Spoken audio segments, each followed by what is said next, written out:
Hamann and Benson. A vision for your future. Le journal des stratèges. Alors des scientifiques proposent de modifier la structure des océans pour contrer la pollution.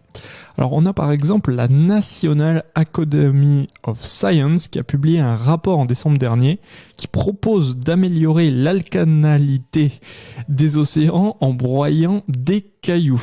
Alors le projet consiste en quoi ? Ça consiste à broyer des roches ignées, c'est-à-dire des roches de magma qui ont été fondues sous l'action de la chaleur pour rendre l'eau plus basique.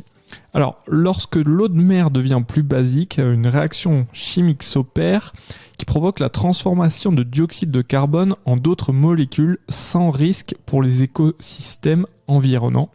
Et que pour que cela puisse fonctionner, il faudrait que cela devienne un projet mondial, nous dit Slate.fr. Alors, il y a un autre projet qui est en vue, c'est le projet Sea Change qui consiste à utiliser l'océan comme une éponge à carbone.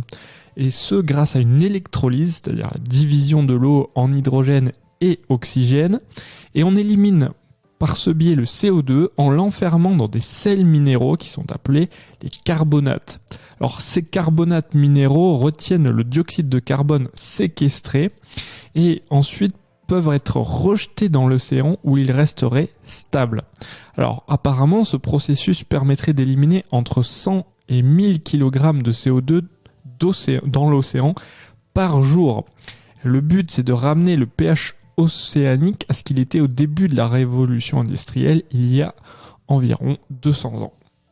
Si vous aimez cette revue de presse, vous pouvez vous abonner gratuitement à notre newsletter qui s'appelle La lettre des stratèges, LLDS, qui relate, et cela gratuitement, du lundi au vendredi, l'actualité économique, technologique, énergétique, mais aussi de l'hydrogène, et puis de tout ce qu'on trouvera super intéressant pour votre vie.